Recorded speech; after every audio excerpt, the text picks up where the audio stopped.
Olá, bom dia em Marília, 7h32. Hoje é terça-feira, 30 de agosto de 2022. Começa agora o Jornal da Pan. Temperatura em Marília neste momento é de 11 graus e na região a previsão máxima poderá chegar a 28 graus. No Jornal da Pan, Jovem Pan, manchetes. Motociclista morre em acidente na rodovia do Contorno. Taxistas de Marília devem fazer a inspeção obrigatória do IPEM até amanhã. Aumentam as estatísticas de crianças sem o nome do pai. Diocese de Marília receberá as relíquias de Santa Terezinha. Começa agora a edição 4182 do Jornal da Pan. Apresentação de Wagner Monte. E Karina Castilho. Produção da equipe de jornalismo da Jovem Pan Marília e direção geral de Vicente Giroto. Meu coração bate mais forte quando abro seu sorriso. O sol nasce, toca uma linda canção. Fica à vontade, a casa é sua, eu preparo o café do jeitinho que você quer. Toca, nossa casa, nossa toca é o melhor lugar do mundo. Toca, acredite nos seus sonhos, vamos construir juntos. Toca Imóveis. 7h34. Repita. 7h34. Essa meia hora do Jornal da Pan é um oferecimento Unimar EAD. Acesse ead.unimar.br. Um motociclista morreu no início da noite de ontem na rodovia do Contorno, em Marília. De acordo com a Polícia Rodoviária Estadual, o condutor de um caminhão seguia pela SP-294 no sentido Hospital das Clínicas, Campus Universitário. Foi então que o motociclista teria tentado ultrapassar o veículo, se desequilibrou, bateu na lateral do caminhão e caiu embaixo das rodas do veículo. O caminhoneiro imediatamente parou para socorrer a vítima, mas o motociclista já se encontrava sem vida. Além do motociclista, o garupa também caiu e se feriu. Ele foi levado ao Hospital das Clínicas e a polícia investiga o caso. Essa meia hora do Jornal da Pan é um oferecimento Domotic Energia Solar de Marília para todo o Brasil. Termina amanhã o prazo para os taxistas de Marília passarem pela verificação periódica anual de taxímetro. A verificação é feita para garantir que o consumidor não pague mais caro pela corrida. Os taxistas autuados por trafegarem com o taxímetro irregular têm 10 dias para apresentar defesa ao órgão. A ação é realizada pelo IPEM, o Instituto de Pesos e Medidas do Estado de São Paulo, e vai acontecer na Avenida das Esmeraldas, próximo ao número 2899, no Jardim Tangará, aqui em Marília. O atendimento acontece das 9 da manhã ao meio-dia e também da 1 da tarde às 4, mas para fazer a verificação é obrigatório agendar dia e hora no site do IPEM, que é o www.ipem.sp.gov.br. Os taxistas devem emitir a GRU, ou seja, a Guia de Recolhimento da União, para o pagamento da taxa de verificação, pois sem ela a inspeção não será realizada. O taxista está sujeito a penalidade em caso de atraso ou não comparecimento à verificação anual de taxímetro. Essa meia hora do Jornal da Pan é um oferecimento Toca Imóveis. Sua casa, sua toca. Levantamento divulgado pela ARPEM, Associação dos Registradores de Pessoas Naturais do Estado, mostra que 89 crianças foram registradas sem o nome do pai em Marília. O número de certidão contendo apenas o nome da mãe são referentes de janeiro a julho deste ano. As estatísticas mostram que a ausência do nome do pai representam quase 5% do total de nascimentos no período, que foi de 1785. Esse registro é maior que o do ano passado. Segundo a associação, o procedimento de reconhecimento de paternidade pode ser feito no cartório de registro civil. Isso significa que não é mais necessária uma decisão judicial nos casos em que todas as partes concordam com a resolução. Desde março, a ARPEM Brasil disponibiliza no portal da transparência do registro civil uma página denominada Pais Ausentes. E para mais informações é só acessar o site www.transparencia.registrocivil.org.br. Essa meia hora do Jornal da Pan é um oferecimento Grupo PPA. Novos tempos para um novo mundo. E a Diocese de Marília recebe, dia 16 de setembro, as relíquias de Santa Terezinha do Menino Jesus, conhecida pelos católicos como padroeira das missões. A visita marca as comemorações dos 70 anos de criação e instalação da diocese. Essas relíquias, que são alguns ossos da santa, estão na França. Ao chegarem no Brasil, devem permanecer alguns dias na capital. No dia 16, o relicário chega a Marília e vai direto para a Catedral São Bento, onde o bispo Dom Luiz Antônio Cipollini e padres de 65 paróquias participarão de uma missa às 8 da noite. De acordo com a comunicação social da diocese, esta peregrinação deve durar 3 meses no solo aqui da Diocese de Marília. As relíquias vão percorrer todas as paróquias e permanecerão, em média, um dia em cada uma delas. Cada paróquia vai desenvolver sua programação da visita e avisar os fiéis antecipadamente. Ainda segundo a assessoria, a população católica estimada da Diocese ultrapassa os 685 mil fiéis. Agora, 7 horas e 38 minutos. Repita. 7h38. Essa meia hora de Jornal da Pan é um oferecimento Javep Chevrolet Marília. Não compre seu carro antes de passar na Javep Marília. Chevrolet 0 km seminovos com taxas a partir de 0. Isso mesmo, sem nada de juros. Confira em javep.com.br.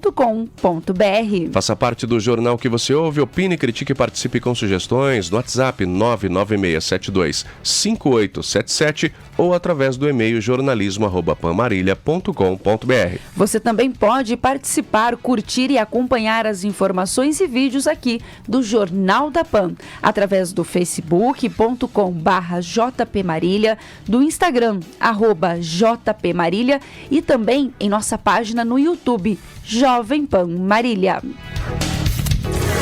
Jornal da Pan. Responsabilidade com a notícia. A seguir, as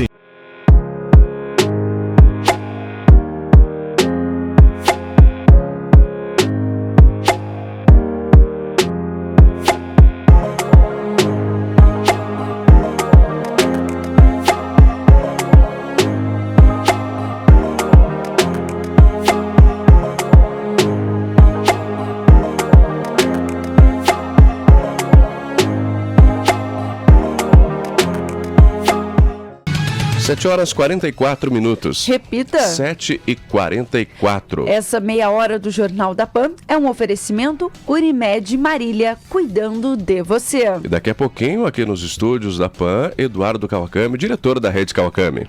E vamos falar então sobre a programação prevista aqui para a nossa cidade em relação à agenda do governador do estado. As obras do novo Hospital da Mulher e da Criança vai ter início hoje a partir das 10 horas da manhã. O governador Rodrigo Garcia viria para a solenidade oficial, mas a agenda foi alterada na tarde de ontem e ele deve visitar a obra no decorrer do dia. O hospital terá o marco inicial com a demolição do antigo prédio administrativo do HC, que é o Hospital das Clínicas, na portaria 4. Mas ontem teve já início a reforma da portaria principal. Durante a reforma da portaria, os pacientes e colaboradores terão que utilizar temporariamente a portaria 2, na rua Aziz Atala, a entrada do setor de radiologia. A assessoria do hospital informou que a portaria de acesso ao pronto-socorro permanece em funcionamento para ambulâncias e pacientes de urgência e emergência. Lembrando que a construção do Hospital da Mulher e da Criança será feita pela empresa Incorplan Engenharia Limitada. E o valor do contrato é de 57.400.000 reais. E o prazo previsto para a conclusão das obras são aí de até 2 anos. Além, então, dessa possível visita do governador Rodrigo Garcia aí ao marco inicial dessas obras do HC, ele também tem a agenda da campanha política. Agora no Jornal da Pan, os comentários com Giroto Filho. Bom dia, Giroto. Bom dia. Bom dia. Até achei estranho ontem, né? Acho que foi um erro ali, uma truncagem na informação, o vereador Danilo Bijeski aqui, porque pela legislação eleitoral ele não poderia estar. Então, agora sim, através da assessoria do Palácio dos Bandeirantes, fica a correção. Ele pode, como qualquer cidadão, passar pela obra, mas não está ali no lançamento, assinatura de início, start das obras, não pode ter nenhum cunho político eleitoral, a imagem dele associada à obra, né, desde que começou o período eleitoral. Então, como cidadão, ele não é proibido de entrar no hospital, mas ele não pode participar com coletiva, dando entrevista, falando que está iniciando. Então, foi feita aí, a agenda foi muito esclarecida pelo Palácio Bandeirantes, acho que para diminuir qualquer possível ruído eleitoral. Deve passar pela obra, porque é uma obra gigantesca, assim como vai cumprir a agenda na cidade de Marília. Se não me engano, chega por volta das 16 horas e 45 minutos no aeroporto aqui da cidade de Marília. Para ser sincero, não sei nem como vai ser essa visita ao hospital para evitar problemas eleitorais aí. Mas o fato é que ele aí faz algumas visitas, algumas empresas da cidade de Marília. Não posso falar que, por exemplo, Pascoaloto está no alvo. Você tem que passar na salinha, né? Não pode passar, não pode falar que ele vai estar provavelmente passando por ali. E é inteligente pelo número de pessoas, né? Claro que nesse período o candidato, quem disputa uma eleição, quer atingir sempre o maior número de pessoas possível, né? Então o foco dele é o quê? Linhas de montagem, as fábricas estão cada vez mais modernizadas e cada vez com menos pessoas em linha de montagem. Então aí ele vai pegar entrada ou saída de fábrica, que é quando você tem um fluxo dos trabalhadores. Por exemplo, indústria da alimentação, metal mecânica, Sasazaki aqui de Marília, dependendo do horário que ele chegar, você pegar a saída dos trabalhadores, você tem um fluxo, né? A Pascoaloto você tem um fluxo natural ali, porque são teleatendimentos, você tem em média ali 400, 500 por turno, né? Trabalhadores ali dentro da empresa. Então ele vai buscar isso, né? Uma agenda que ele tem o maior número de pessoas, contato de pessoas possível, deve eventualmente passar ali para dar uma fiscalizada. Isso não lhe é proibido eleitoralmente enquanto governador, porque ele está investido do cargo de governador. Ele pode passar sim para fazer uma vistoria, mas sem muito alarde, sem balbúrdia em termos de comunicação, para não caracterizar o uso da obra político, mas deve passar ali para fazer tipo uma auditoria ali dessa obra, que é a maior aqui do interior de São Paulo, autorizada pelo governo do estado atualmente, na área da saúde, na Alta Paulista. A maior obra em andamento, em execução na Alta Paulista é na cidade de Marília, no setor da saúde. Essa obra aí de quase 60 milhões de reais apenas em estrutura física, fora o que vem depois em termos de equipamentos e melhoria no RH, melhoria no material humano, no atendimento do Complexo Famema, do Complexo HC aqui na cidade de Marília. E depois segue para um evento político do seu partido, numa casa de eventos aqui da cidade de Marília. E aí sim a agenda é totalmente política, ali vai ser o tradicional discurso, né, bravatas, ali está liberado, porque o ambiente e a agenda é totalmente política, desvinculada do cargo de governador do Rodrigo Garcia. Obrigado, Giroto. Agora é interessante ter essa frequência, né, do governador dentro da cidade de Marília, na nossa região, né?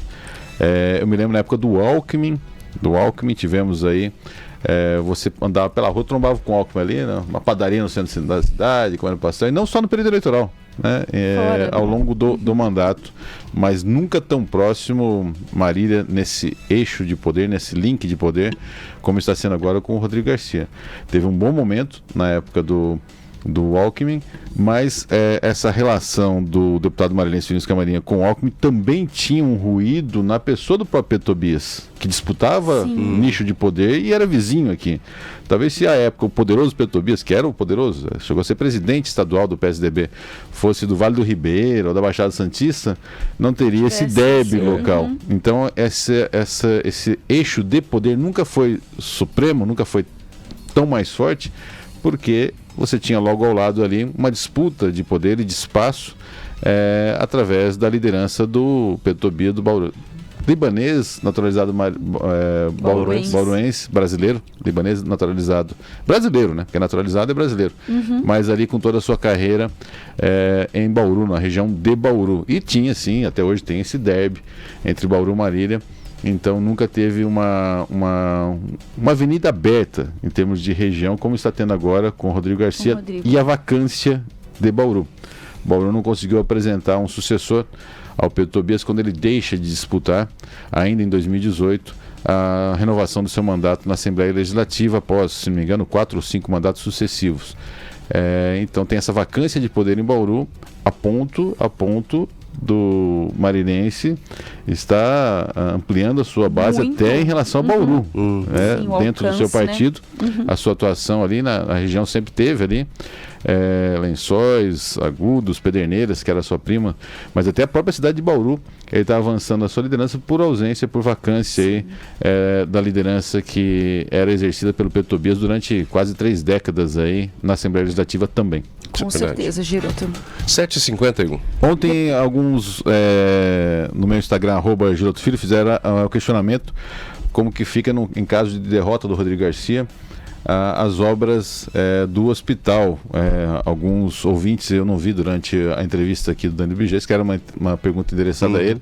Posso tentar resolvê-lo aqui, porque já que eu crio a avenida através do meu Instagram. Através do Instagram, depois do intervalo, eu vou até citar o nome dessas pessoas que fizeram essa... a partir do momento da fase em que está, ela já entra no orçamento, ela já está incorporada, e aí você pode ter até crime de responsabilidade se um eventual outro governador não der continuidade, que é a solução de continuidade, né? Que é para você, a legislação foi alterada, se não me engano, na década de 90, para você evitar os elefantes brancos, né? Porque mudava o gestor, não é minha obra, ficava ali o elefante branco paralisado, parada, né? Então isso não pode mais, mas é claro, quando você é o pai natural da criança, você dá apesar que tem pai adotivo que cria até melhor do que pai natural, né? Com certeza. Mas a obra foi lançada, gerida, criada e anunciada pelo Rodrigo Garcia. Claro que ele vai ser o primeiro a exigir a execução dessa obra dentro do prazo, e até antecipando os prazos e organogramas que foram anunciados e entregar essa obra, né, que nasceu o berço, né, no berço do seu governo. Um outro governador vai ter as barras da lei aí para finalizar essa obra, claro. Nós temos uma certa garantia de término e execução dessa obra, só que de repente ele pode entrar e falar assim, não, o meu foco agora é a educação, eu vou terminar essa obra, mas em 10 anos. Né? Eu vou realocar aqui os recursos, vou conversar com a construtora, nós vamos fazer uma realocação, porque de repente ele pode fazer isso, né? Então, o risco dela ser abandonada, muito baixo, porque pode dar até crime de responsabilidade para o próximo gestor. Agora, uma operação tartaruga, uma desaceleração, né, dessa obra, até o povo esquecer que é de um governador e o outro poder assumir o carimbo da paternidade, isso na política a gente sabe que, infelizmente, ainda acontece. Principalmente essa operação tartaruga, para desvincular o nome do antecessor, né, e depois de um certo tempo apostar no esquecimento da população e bater o carimbo do próprio nome na obra, né? Então a gente já teve vários exemplos mesmo após a alteração da lei. Agora, temos garantias legais, né? Então, respondendo aí os ouvintes, prazos, isso. Porque ela já está licitada, o contrato assinado, obra iniciada. Quer dizer, você tem o que tudo poderia ser feito para ser cumprido, que poderia né? ser feito dentro da legislação e da lei para garantir início, realização e término dessa obra foi feito, né? Agora estamos ainda no Brasil. Não vamos falar só que é no Brasil, não. No Japão, na Itália, nos Estados Unidos. Olha o que está acontecendo nos Estados Unidos, né? Qualquer país é natural do ser humano, né? O ser humano, principalmente que vai para a política, né? Não é lugar de santo política, né? Então quem vai para a política, é claro que vai usar tudo que tiver a seu favor para tentar denegrir ou tirar méritos do adversário e puxar para o próprio peito. Isso, infelizmente, é natural do DNA dos políticos. Isso é verdade. E a gente fica na esperança de que realmente, né, seja concluída essa obra, porque é um hospital que vai beneficiar aí toda a região. 7h55. Repita. Um dispositivo, por exemplo, um governador eleito que não seja Rodrigo Garcia, ele pode, dentro da legislação, falar assim, para tudo que eu quero auditar. Ver se não há corrupção, ver se não há... Quer dizer, só nessa auditoria aí ele pode ficar 2 anos. Né? Já levou e aí vai falar o quê? Que ele está errado em auditar? Não é? Então aí dentro da... Como que é? Aos amigos tudo, aos inimigos os rigores da lei. Então é muito fácil aí alguém que não seja o próprio Rodrigo Garcia, não só aqui em Marília, mas em todas as obras que foram lançadas pelo atual governador, falar isso, fala assim, vou auditar tudo, não pago 1 centavo enquanto não tiver tudo auditado e nenhum rastro de irregularidade ou corrupção ou superfaturamento nessas obras em todo o estado de São Paulo. E aí quanto tempo demora essa auditoria? Né? Não tem como saber. Imagina se auditar todas as obras atuais do governo do estado de São Paulo. Né? Nossa. complicado. Essa meia hora de Jornal da Pan é um oferecimento Internet Way, conectando emoções. E daqui a pouquinho no Jornal da Pan, o nosso convidado de hoje, ele que é o diretor da rede de supermercados Cavacami, o Eduardo Cavacami. Super segunda-feira, né? Super segunda na terça. Na terça-feira. Ele que deslocou. Boa. Tivemos uma segunda-feira micha ontem. Tadinho, não fala hoje isso. Temos a super segunda-feira hoje, a super segunda-feira com o empresário Eduardo Cavacami, que há muito tempo não vem aqui ao Jornal da Pan e é um dos mais respeitados aí no segmento supermercadista do país. Ele que faz parte ali do núcleo duro da APAS, Associação Paulista de Supermercadistas, e é constantemente um conselheiro, uma voz ouvida aí por grandes gigantes do segmento no Brasil. O marilense aqui faz parte desse núcleo duro aí, de um dos mais destacados segmentos e competitivos. Sim. Eu diria que o setor supermercadista hoje, ele supera, em termos de expertise e tecnologia, o setor bancário, porque o setor bancário ele ficou tão concentrado, que isso tirou muito da expertise ali, do protagonismo, em termos, o setor bancário nacional já foi um dos principais do planeta. Com essa concentração aí em poucos bancos, isso criou uma zona de conforto, já não é mais o top aí mundial, né? O setor supermercadista do Brasil, ele está entre os mais desenvolvidos do planeta. 7h57 agora. Repita. 7h57. Jornal da Pan. Responsabilidade com a notícia. A seguir, as empresas que apoiam essa ideia. A Unimed Marília.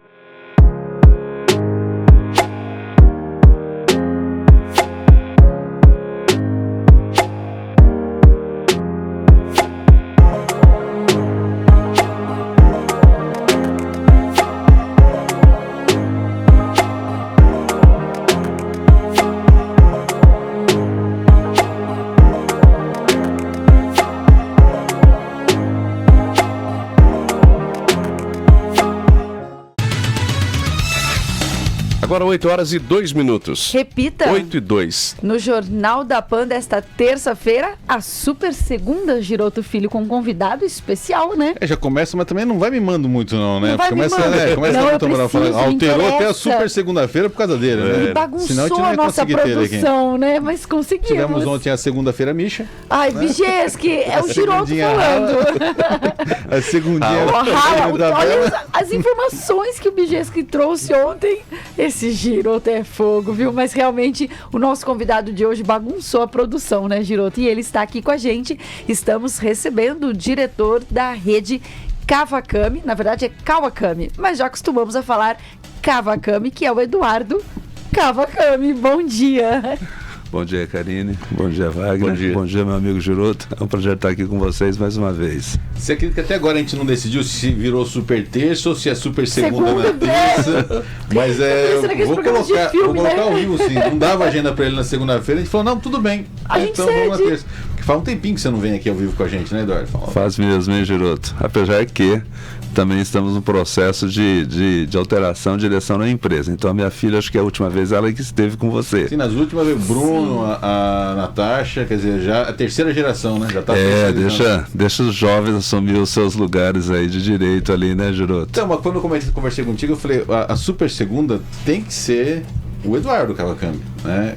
A Natasha fala muito bem, o Bruno fala muito bem, quando as ações promocionais, a pauta, a agenda, o dia a dia, o cotidiano do mercado Cavacami. Mas a Super Segunda é um projeto mais diferente, é um projeto aqui que a gente... esse início da Super Segunda está sendo uma fase de homenagens, né? E vocês estão entre as principais empresas mais tradicionais na cidade de Marília. Então tem que ser ou o senhor, seu pai, que é a primeira geração, né? Ou o Eduardo Cavacami.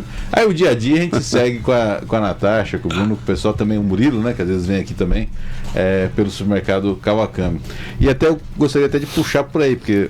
Pergunta longa, né? Não é pergunta, é sendo palestra, né? Mas tá no comecinho, pode, Giroto, não tem problema. O que aconteceu há pouco tempo contigo, nós vamos chegar lá, em termos de saúde, foi algo iniciado lá no início, quando carregava saco nas costas. Vamos falar um pouquinho desse início, Eduardo Cavacami, aqui?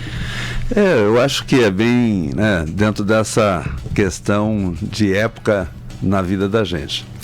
tanto fisicamente, né, quanto fisiologicamente. Na época, você, mediante a tua realidade econômica, era um preço a ser pago e era barato. Só que tudo na vida, ação e reação. Então, você às vezes tem consequências físicas que no futuro, com uma certa idade, de repente você tem que submeter a certos tratamentos decorrentes desse processo. Nós estamos falando aqui da República. Então... Era aqui na República? Era. Quando, né, porque na história, todo o mérito é do meu pai, porque ele foi o precursor.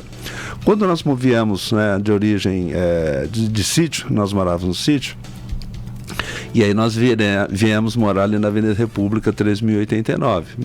Ali a cidade terminava mais ou menos próximo dali. Então ali... próximo ao Príncipe, a escola ali, né? Entre o barracão de vocês até hoje, né? Isso. Entre a escola Zancopé, a escola primária Zancopé, e tinha ali o Parque Príncipe Micasa. Então foi bem ali próximo, na junção entre as delimitações de uma e da outra, que ali na Avenida República a gente veio morar ali. Era o fim da cidade, né? Era o fim da cidade. Eu era, nessa época, então, tinha 6 anos de idade.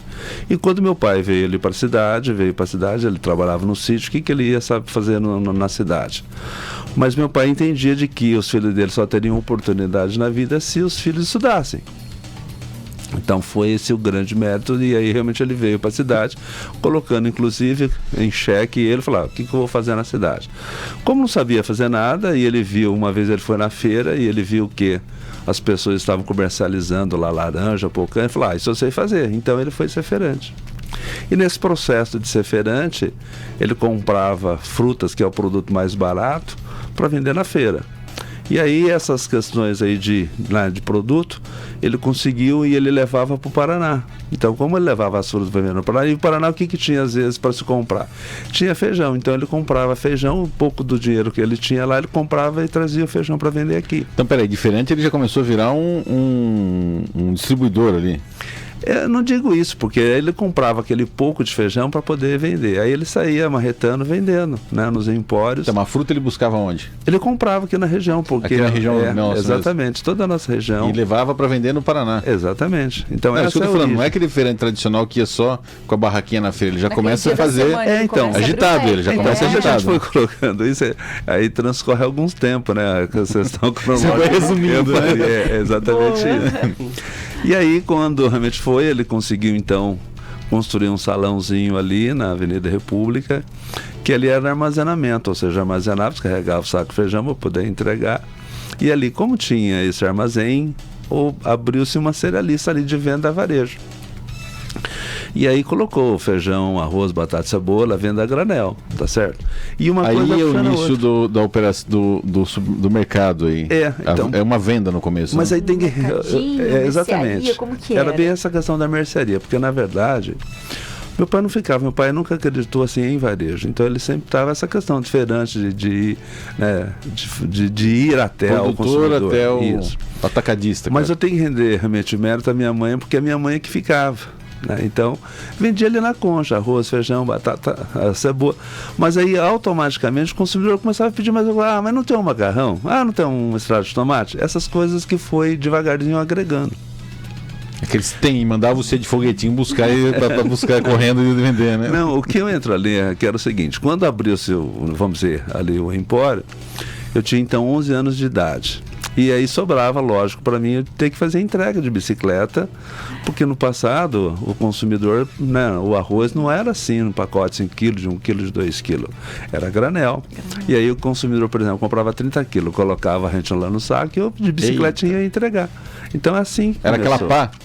Isso, aquela concha. A concha dava 1 quilo ou meio quilo? Quanto é aquela concha? Uma concha dessa dava em torno até de 1,5 kg, mais ou menos. Dependendo da carregada. Isso. Tira só uma dúvida, ali era a casa de vocês também? Era, no fundo era a casa e na frente era esse estabelecimento, exatamente, esse depósito. Então foi assim. Então o que eu percebo é assim, a sua mãe otimizava, né? Porque enquanto seu pai fazia o corre, ela tinha os produtos ali. E ela fazia o varejinho no bairro ali. Isso. Né? Enquanto ele fazia o corre no atacado, a sua mãe fazia o varejinho ali dentro da casa dela, porque ela otimizava o tempo dela ali dentro. Não só, a minha mãe era com todo respeito às mulheres, que elas são sensacionais, é isso aí mesmo, por isso que eu quero sempre reverenciar minha mãe, porque minha mãe ela costurava. enquanto ela costurava, ela também ficava ali no empório. Exatamente. Vendendo. Gente, ela era extremamente versátil, fazia uma coisa e fazia outra simultaneamente. E como nós, aí tínhamos eu e meu irmão, que meu irmão era mais velho, nós ficávamos, ajudávamos a cuidar, exatamente. A logística do varejo. Exatamente, era isso. E no caso, esses são quantos irmãos, Eduardo? Somos em 5 irmãos, eu sou do meio, né? Ah, você é do meio? Achei que você era o mais novo. Não, eu sou do meio. E aí é você que faz o upgrade, né? Que faz. Você fala assim, opa, aqui, esse negócio aqui é diferente. Meu pai tá fazendo corre lá, mas aqui tem a pegada, aqui tem uma coisa. Quando você sente isso, você percebe esse potencial? Sabe, acho que na vida tudo é assim. Acho que aparecem oportunidades e tem situações que te levam até ela, né? Quando eu fazia assim um colegial, a gente tinha uma vida bastante modesta. Toda a nossa infância foi uma infância com muita humildade. E meus irmãos, a minha irmã estudava no Rio de Janeiro, fazia comunicação. O meu irmão fazia engenharia lá em engenharia mecânica em Guaratinguetá. E aí, quando eu estava estudando, minha mãe falava assim para mim: filho, para o seu pai sustentar 3 filhos na faculdade vai ser difícil. Aí começou a te preparar. É bem isso aí já. Eu falei, bom, a minha mãe está falando isso, né, etc e tal. Bom, aí chegou uma certa idade, ela repetiu de novo. Eu falei, bom, já que tem que trabalhar, então vamos trabalhar. Com a minha mãe, ela falava assim para mim: olha, você tem que ajudar a sustentar teus irmãos. E tem mais gente vindo ali, alguém vai ter que ajudar. É aquela que você fala assim: mãe, mas na minha vez, justo na minha vez, né? Você pensava em fazer o que nessa época? Eu pensava em fazer engenharia. Eu sempre gostei dessa questão mais de exatas ali, essa questão de números, então eu pretendia. E você era um bom aluno ou você falou assim: eu também não acho que não vou muito longe aqui, não? Fechou, olha, mãe, tamo junto. Eu acho que eu sempre fui razoável, não vou dizer que de repente era brilhante, mas nessa época de secundário ali, né, eu tinha as boas notas.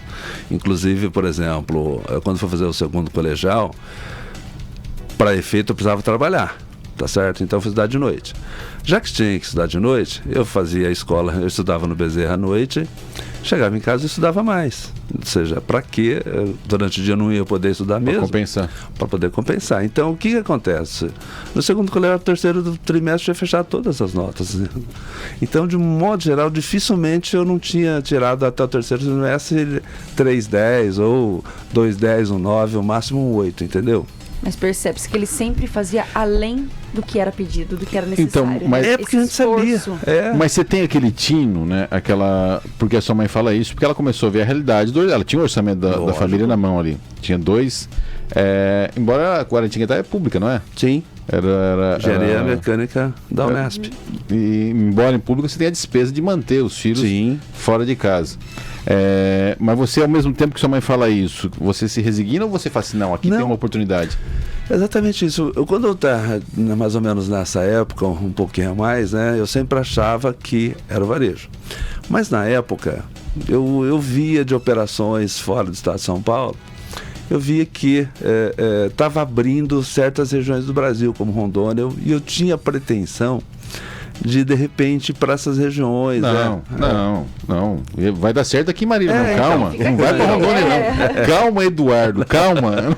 Não tem que ir para Rondônia. Nessa época eu pensava que poderia ter esse tipo de oportunidade, porque o nosso negócio era pequeno.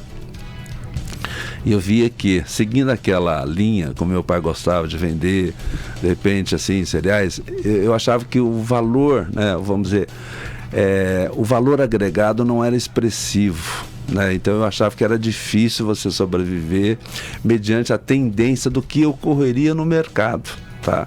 Então, mais ou menos, eu percebia de que, olha... Que idade você estava com isso? Isso que eu ia perguntar agora, como assim? Você estava com 30 anos já no ensino médio? Ele pensa isso hoje é uma coisa. No meu colegial com 30 anos de idade, né? Que raciocínio foi esse? Então, eu tinha uma faixa aí de 17, 18 anos, eu pensava isso aí.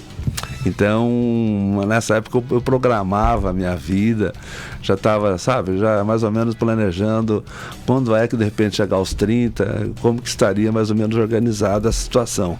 E aí você conversa com a família, fala, olha, tudo bem, eu sei que não vai dar para eu ir, mas vamos mudar um pouco aqui o formato, como que é feito essa? Então, né? Mas você explica, após um rápido intervalo comercial, Eduardo Kawakami, poxa, um depoimento que foi um audiovisual aí legal para nossa história aqui e depois também para o supermercado Kawakami, né? Por isso que eu falei, a Super Segunda-feira está servindo para a gente fazer esse registro da memória aqui da cidade de Marília. E quando vem a explosão, você fala assim, tá vendo? Ó, vocês foram estudar, se ferraram, eu fiquei aqui, tô bilionário, né? Quando acontece isso? Após um rápido intervalo comercial.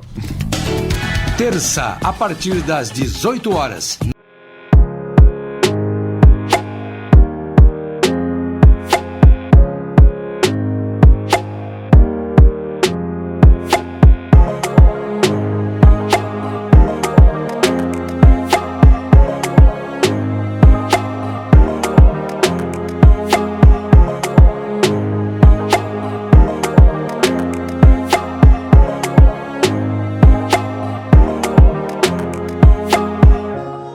e 18 minutos. Repita. 8h18. Estamos de volta no Jornal da Pan com o nosso convidado especial da terça, que virou Super Segunda. Saiu no ar isso aí? Que susto foi esse? Agora saiu. Tá, colocar a mão no coração. O que um imã é capaz de fazer, né? Coração aqui nos bastidores do Jornal da Pan, isso mesmo. Você faz um eletrocardiograma gratuito aqui, né? Já faz um eletro mesmo, né, Júlio? Super Segunda-feira na Pan. Isso Super Segunda-feira. Fique esperto, você que está ouvindo aí. Mesmo, A Super Segunda-feira, excepcionalmente numa terça-feira, em função do nosso convidado Eduardo Kawakami, que já está aqui. Kawakami, Eduardo Kawakami. A gente costuma vou fazer a tradicional Kawakami, pergunta ainda, né? a tradicional pergunta, né, que é o momento da criação ali, do empresário bem-sucedido. A gente sempre gosta de voltar a esse momento. Mas a gente estava ali na fase, na história do supermercado, na história de vida de vocês, em que você, terceiro filho, sua mãe começa a construir ali. Falar, olha, filho, já tem 2 estudando fora, vai ficar difícil e tal. É a fase dos perrengues, né, no popular. Precisa de uma mãozinha aqui. Fase dos perrengues. E aí, hoje a gente vê o tamanho que virou o supermercado Kawakami, a gente imagina que nasceu grande já, né? Foi fácil, né? Mas como que é essa tomada de decisão? Você fala, tudo bem, mãe, vou ficar aqui junto, mas aí você impõe algumas coisas, você fala assim, mas eu acho que a gente deve seguir com o nosso negócio para cá ou para lá, não vai dar para ir para Rondônia também, porque eu vou ter que ajudar aqui, segurar até os irmãos estudarem. E já estava condicionado os mais novos também? Como que foi esse acordo aí? O pai participou ou sua mãe? Não, escolhemos o Eduardo. Ponto, ele fica. Como vocês chegaram nessa conclusão? Bateu a mão na cabecinha assim e falou, você. A mentora, acho que a minha mãe era muito sábia. Ela tinha essa habilidade de ter, sabe, essa integração da família. Por isso que eu acho que você não era tão bom na escola assim. Porque ela falou assim, esse daqui é pro varejo, esse daqui não vai pra lá, não. Já que não é bom em nada, né, Júlio? Então... Que minha avó falava assim, não, você vai beleza não, estuda, filho, estuda, né? Eu acho que é isso aí, minha mãe era sábia, acho que ela mais ou menos enxergava isso aí. Mas eu não posso tirar muito, pelo contrário, tem que enaltecer os méritos do meu pai. Porque quando chegou essa época ali, né, e a minha mãe já tinha, né, dado... Já que eu trabalhava, eu fazia toda a operação mesmo, né, Júlio? Desde antes dos 18, eu que fazia toda a operação, assim, eu já fazia ali, né? Não só da entrega, logística, aquela de anotar no caderninho. Não, eu fazia, eu que comprava. Compra, venda, tudo. Tanto eu comprava, atendia os vendedores, quanto eu ia em São Paulo fazer compra, tá certo?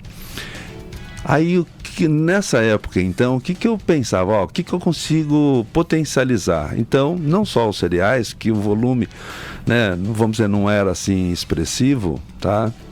E periodicamente, quando era época de safra, por exemplo, de feijão, então meu pai pegava e carregava o caminhão e levava para São Paulo. Então você, durante o ano, em época de safra, você dava uma potencializada.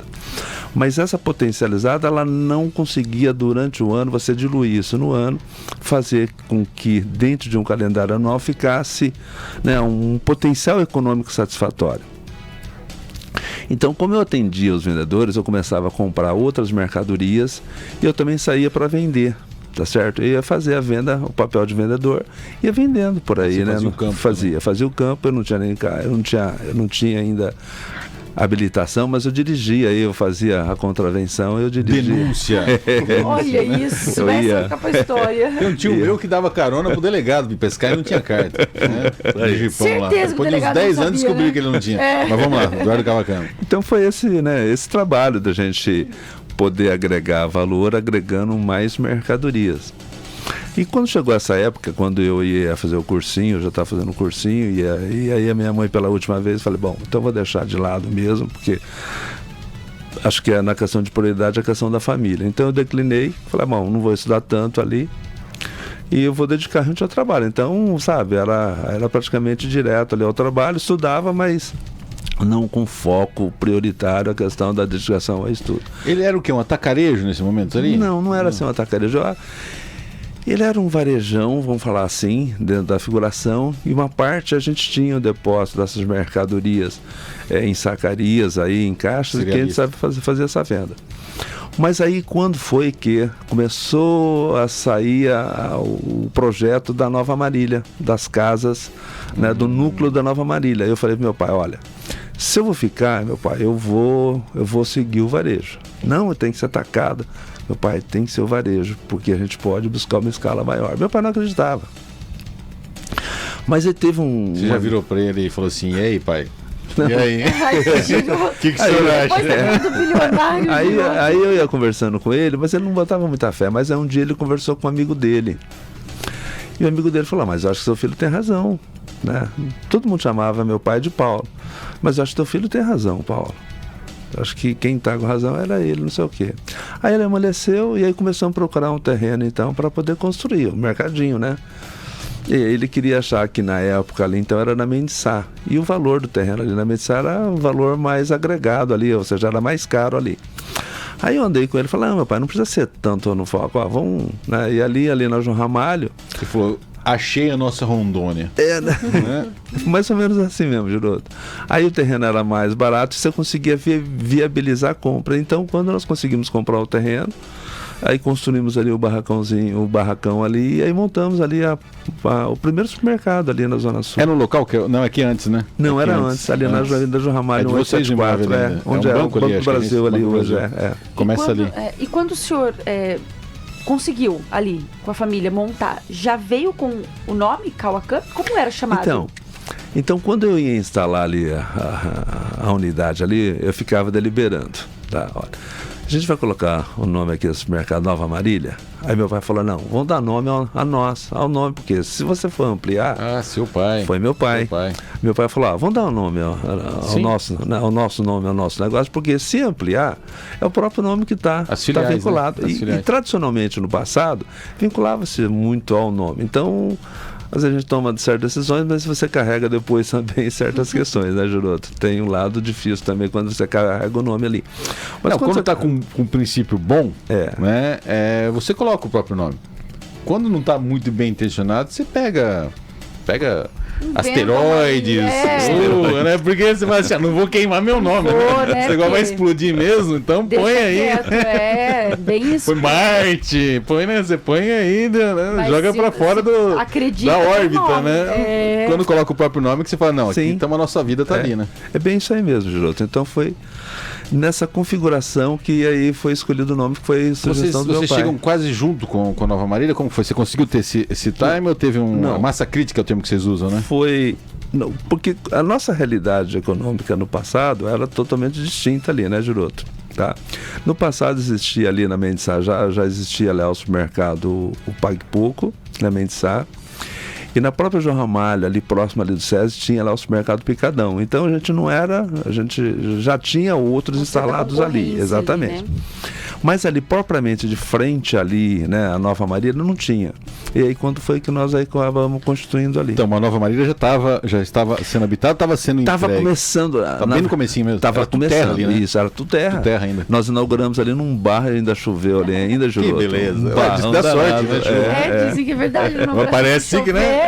Se você for inaugurar alguma coisa, espera chuva. Tendo em vista o Cauã-Cup aqui, espera chuva. Não abre enquanto não chover. Vai numa estrada de terra, né?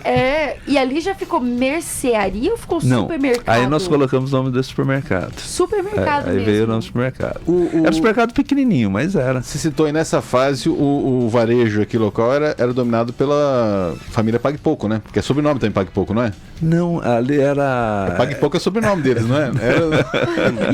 Você vê que não colocou o nome, não deu ruim, né? Cidades esse supermercado que eu lembro na região. Não, Marília tinha ali, tradicionalmente, ali teve o supermercado São João, tinha o supermercado Cog, que Pastorinho. era o supermercado Pastorinho, tinha toda essa ascendência ali, né?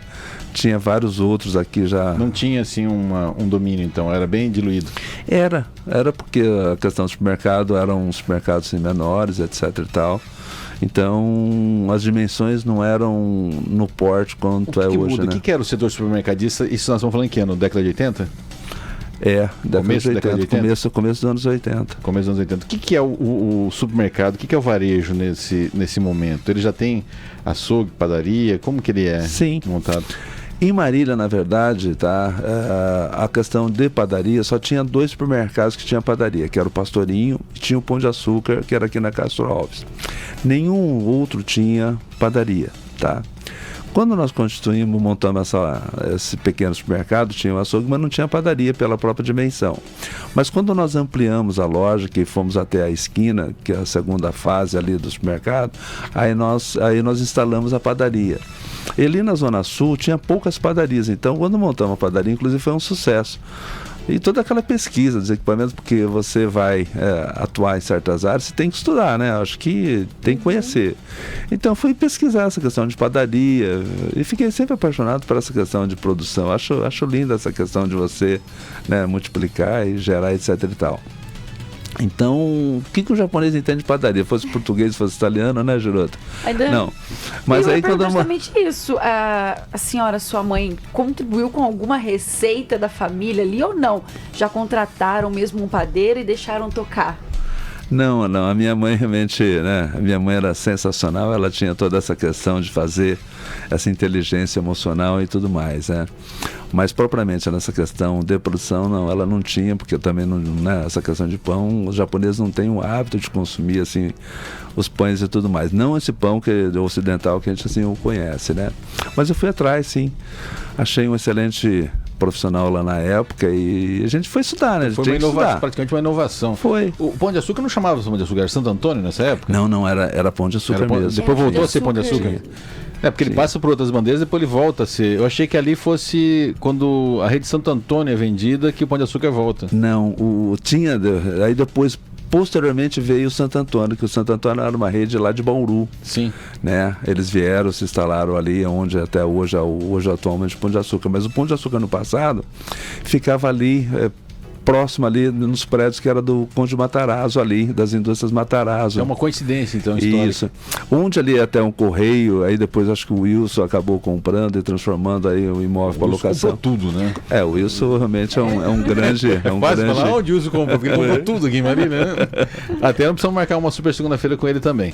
Mas voltando ali então, você pega o início e aí vocês mantêm a operação aqui na República? Não, na verdade a República não. A República... Foi o que eu falei, vocês não mantêm a operação na República? Não. A República foi... porque era o seguinte, a minha mãe, ela sempre mantinha ainda, mesmo a certa idade, ela ficava ali na loja que a gente mantinha dimensões menores ali na República. E eu tinha um pensamento que era sempre o seguinte, caramba, eu via meus pais, principalmente a minha mãe que ficava ali no basquete ali, né? Falei, de repente minha mãe vai morrer de tanto trabalhar ali, porque ela já tinha uma certa idade. Foi quando eu realmente pensei em mudar a unidade para que elas não tivessem uma obrigação profissional. A gente sempre às vezes pensa em proteger. Eu até estava falando agora com seu pai, Giroto, ali, justamente essa questão. Às vezes o pai quer proteger muito os filhos, de repente o filho, né, tem menos garra de buscar essa gana de você se qualificar, estudar e tudo mais. Eu estava conversando com seu pai antes de a gente entrar aqui no ar justamente sobre isso. Não precisa falar mal de mim em público. Não. Aqui, né? Tá na hora de você começar a correr atrás, trabalhar. Meu pai tava desabafando, então você vê esse vagabundo aí, ó. Esse cafezinho eu tô achando que vai voar e tá aí, né?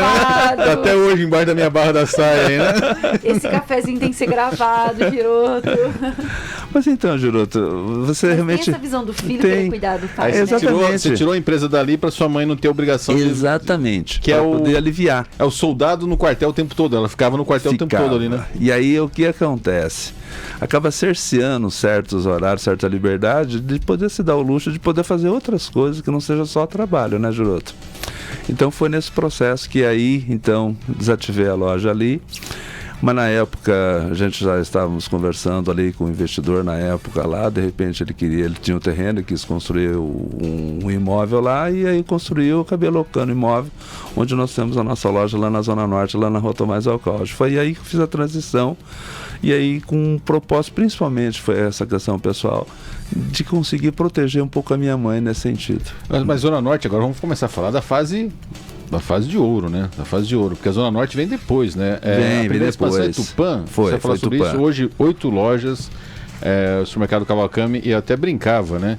Que os 2 maiores grupos varejistas de Marília não ia ter briga, porque o Tausch sempre focou São Paulo e o Kawakami aqui dominando a Alta Paulista, né? Cada um numa estratégia, depois acabou indo um pouco para Noroeste também.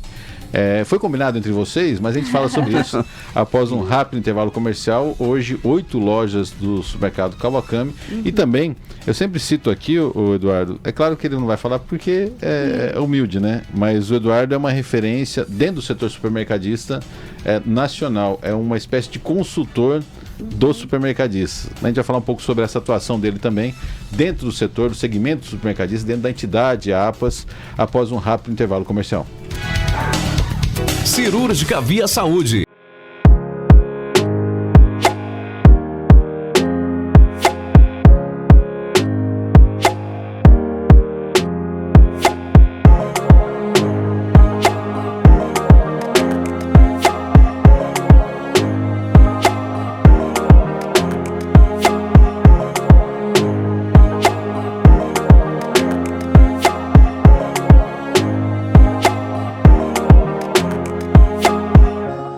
Antiga Quarta Nobre, né? Tinha. Cola Quarta Nobre. Depois de uma segunda-feira micha ontem, com o vereador aqui. Ai, gente. Bom, eu não falo mais E ele nada. levou de boa, né? Ele leva na Você tá aqui na esportiva. segunda micha porque nós vamos ter a super segunda amanhã. Dizem que essa é a verdadeira segurança da pessoa, né? Você vê como que é o ser humano, que, né? Precisa da pessoa, trata bem. Depois que não precisa mais, onde foi uma segunda micha? Brincadeira, viu? Bijesque. Né? Obrigado por ter vindo aqui ontem. Da informação da agenda. Pra preencher o buraco, pra gente segurar a super terça-feira com o Eduardo Kawakami, que fazia tempo que não vinha aqui. Uhum. Na verdade, o grande boom ali do Kawakami é quando tem essa tomada de decisão. E ali, eu falo isso porque o empreendedor, às vezes ele senta e fala assim, eu vou atirar ali, né? Eu tenho 40 dias de... Vou soltar o rojão no Brasil ainda? No Brasil. Eu vou soltar o rojão, eu tenho aqui 30 dias, 40 dias, 2 meses, 3 meses de capital de giro, né? Quando vocês vão pro Kawakami Nova Marília, que é uma virada, uma guinada no negócio de vocês, né? Tinha essa margem, tipo assim, ou é tudo ou nada, nós temos aqui um gatilho aqui de 1 mês, 2, 3 meses, 1 ano. Como que era essa... Dá aquele frio na barriga do início da operação ou nem teve tempo de pensar? Não, em nenhum momento, né, deu esse tipo de raciocínio. Eu digo que ele sempre é um aglutinador de você, olha, quando, no meu caso, né, no nosso caso ali, que é uma questão de família, quando eu visualizei isso ali, eu falei, olha, temos que seguir na questão ali no setor de varejo. Aí quando nós conseguimos instalar a loja, porque ali, você sabe, é que nem casa humilde lá, foi fazendo tudo. Então, eu mandei fazer o pé de ferro, eu comprei madeira, fazer as prateleiras, foi fazendo tudo ali na mão ali, né, Juroto? Você tem que ir fazendo conforme o seu braço alcance, e é isso que estava ao nosso alcance lá. Então nós fizemos dessa forma ali, acabamos constituindo a unidade, e graças a Deus, sabe, Deus sempre nos abençoa muito, então sempre foi coroado assim de sucesso. Então as coisas vai, sabe, desde a abertura da porta já girou, já foi devia funcionando. Ter um perfil de muito dinheiro em caixa nessa época, né? Era operações assim, pouco cheque, não tinha dinheiro de plástico, era muito dinheiro girando em moeda, né, corrente. Você sabe que até hoje ainda o nível de circulação, né, de moeda é bastante expressiva, por mais que cada vez mais os cartões e a moeda digital ela vai intensificar cada vez mais.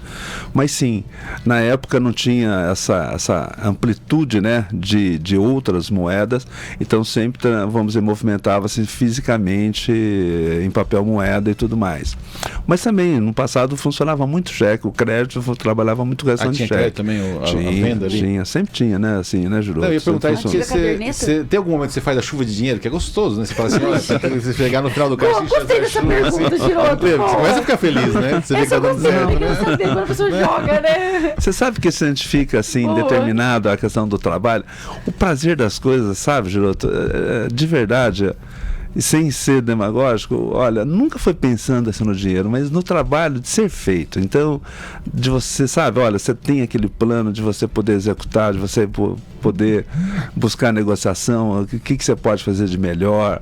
Então, nunca foi pensar, não, de repente vai faturar mais, faturar menos, nunca foi esse pensamento. Eu digo que, por isso que eu falo que Deus sempre nos abençoa, porque, o pensamento fala, olha, vamos fazer isso, vamos fazer bem feito, vamos comprar, vamos buscar o que a gente pode criar o departamento. Sempre foi nesse intuito. E nesse intuito, sabe, Deus sempre, né, foi colocando a mão, olha, sempre nos abençoando, dando certo. Então nunca foi pensando, sabe, monetário, não, de repente vou ganhar mais. Nunca foi. A expansão é já em Tupã? Sim, depois dessa unidade ali. Nessa unidade lá, Júlio, nós tivemos 2 expansões lá. E aí, por isso que eu vou até te explicar. Nós ampliamos a loja lateralmente e posteriormente nós fomos para o fundo. Mas aí eu fiquei truncado ali, não conseguia expandir, porque os meus vizinhos ali, ele não vendia ali a área lá, para que você pudesse ampliar. Falei, puxa vida, eu tenho que ampliar porque, né, Giroto, você sabe que as coisas estão sempre potencializando, né? A necessidade de você potencializar, aumentar a massa crítica lá. Foi quando eu vi que tinha dificuldade de poder ampliar a unidade física, os vizinhos ali, como eu disse, não vendia, foi quando eu comecei a aventar a possibilidade para outra cidade lá, e deu certo. Foi quando eu acabei negociando lá em Tupã e instalamos a nossa filial lá em Tupã, Giroto, a primeira loja lá em Tupã. Foi aí que nós fizemos essa expansão. E graças a Deus, lá desde a abertura, sabe, todo o processo foi...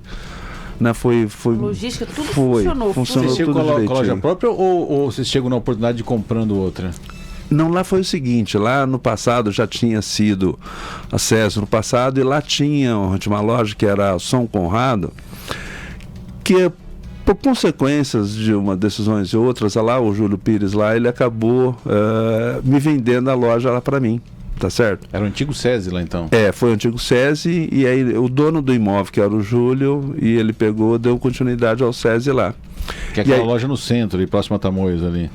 Na verdade é na Tupinambás. Essa é uma loja menor, que foi essa da Tupinambás. E eu acabei negociando com ele, montei essa loja lá, tá certo? Uma loja também que não é uma loja assim tão grande, uma loja que deve ter mais ou menos em torno de 1.200 metros quadrados, mas não tem estacionamento, mas na realidade na época era legal, né, Giroto? Foi essa loja que nós montamos lá em Tupã. Depois sim, que aí, ali no centro, na Rua Guarani 620, onde no pretérito foi ali a Casa Moreira. A Moreira. Foi. Aí eu Essa ferve, é bonita essa loja. Não, na verdade, de Tupã. De Tupã. Não sei se a Moreira chegou a ter loja lá em Ourinhos, não? Teve. Penso que sim, teve sim. Ela conhece lá de Ourinhos, mas era o mesmo grupo, só que ele comprou de Tupã. Isso, nossa, isso. Eu lembro. Eu acho que essa unidade da Moreira, porque eles são de Promissão, né? A família era de Promissão. Acho que o Tupã foi a segunda unidade que eles acabaram. Então foi um imóvel já desde a época do início deles lá. Foi desde a época onde era Casa Moreira mesmo, que eles vendiam também na Concha e tudo mais. Foi um ponto ali muito consagrado preteritamente ali. Mas aí eles tiveram alguns problemas e eles fecharam todas as unidades lá, e depois entrar no processo lá de falência.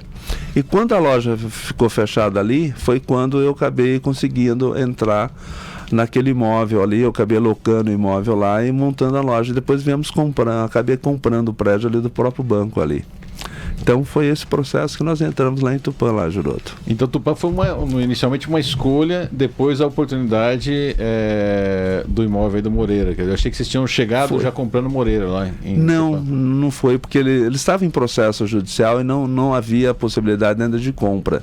A compra, vamos dizer, do imóvel em si, tá? A compra do imóvel em si ocorreu dentro de um processo entre 1 e 2 anos após, que dentro do ajuste, né, de processo de falência, aquela coisa toda, em que aquele imóvel pertencia já ao Banco América do Sul.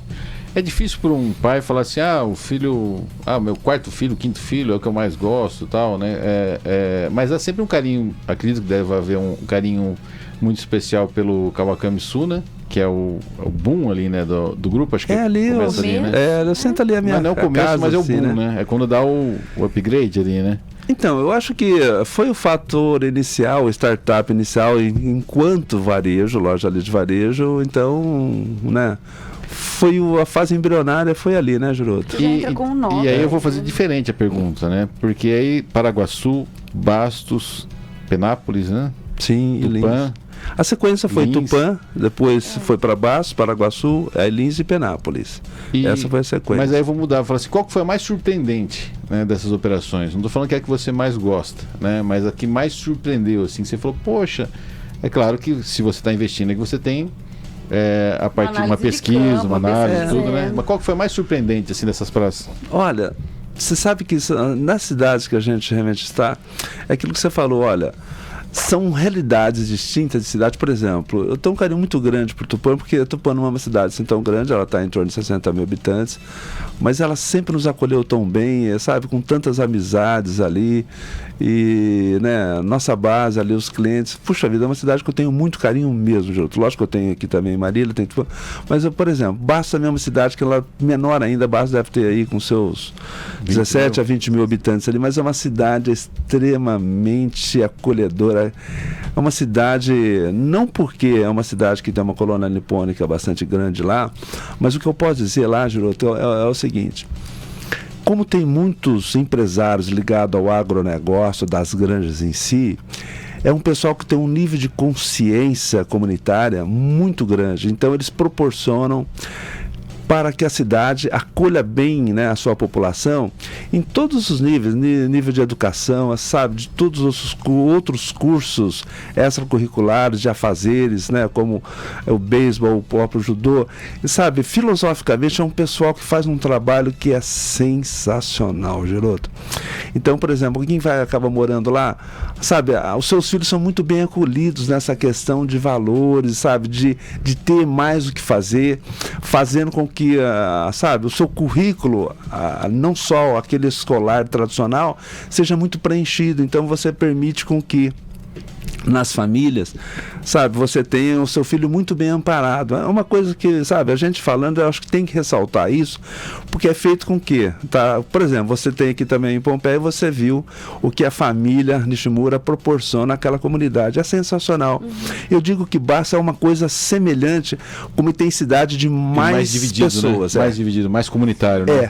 É isso aí, Júlio. Participando. E é legal você falar isso de Bastos, porque eu tenho uma imagem tão negativa de Bastos, que eu apanhei em Bastos no judô, mas apanhei muito. Mas imagina uma pessoa que apanhou muito no judô. Em Bastos, então toda vez que eu ia pra lá, eu já ia triste, assim, porque eu sabia que eu ia voltar surrado de lá, né? Era coisa assim, mas era assim, de goleada, eram surras homéricas que eu levei no judô lá em Bastos. Eu imaginei que você fosse falar também porque essa loja de Bastos, ela surge. Eu lembro até quando você falou que é para Bastos, eu falei, nossa, uma cidade pequena, né? Escolher Bastos.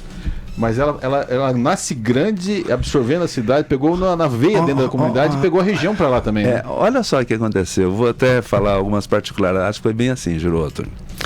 Na época, eu nunca pensava em montar loja em Bastos. Mas veio me procurar um emissário, né, através lá do Edson, né, Noboro Yabuta, lá, dono das granjas Yabuta lá, que mandou me procurar lá.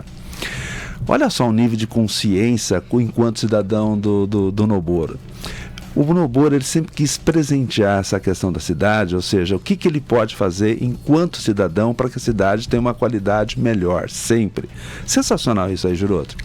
Então ele pensava o seguinte, olha, se eu puder de repente trazer também no setor aqui dos supermercados, porque os mercados lá de baixo era tudo pequenininho, etc e tal. Exatamente, Giroto, é isso aí mesmo. Então ele pensava o seguinte, ó, quem de repente supermercadista pode se instalar aqui na cidade para que possa potencializar aqui. Então ele enxergava isso como ele dando, não ser um presente literal, mas ele podendo propiciar para a comunidade ali de baixo. Então foi nisso que, quando eu tive a oportunidade de conhecê-lo pessoalmente, nós acabamos conversando bem dessa, que aí eu me empolguei com essa visão dele lá, você entendeu, Giroto? Falei, puxa vida, se eu posso ali também, vamos juntar força para que a gente possa potencializar essa realidade aí, materializar isso aí. Foi quando então eu resolvi, mesmo que tecnicamente falando, puxa vida, olha, o que eu de repente eu vou agregar numa cidade desse porte, etc e tal, né?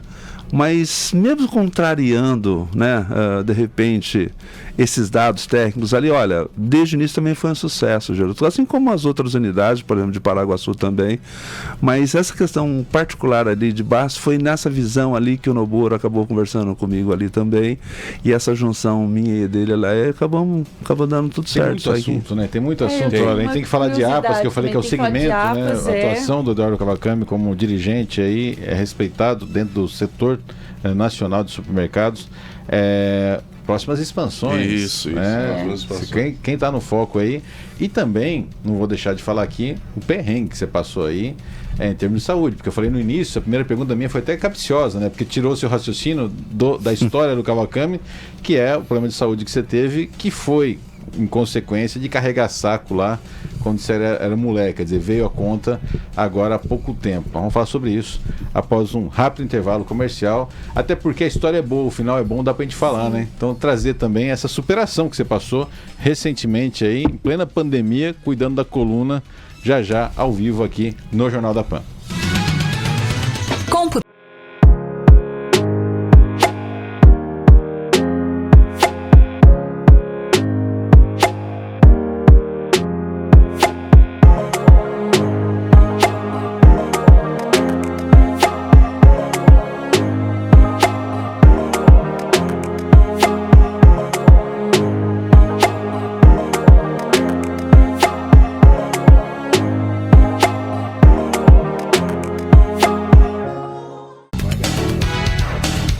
8 horas e 59 minutos. Repita. 8h59. Jornal da Pan está de volta nesta terça-feira, que na verdade é uma super segunda com o nosso convidado de hoje, Giroto.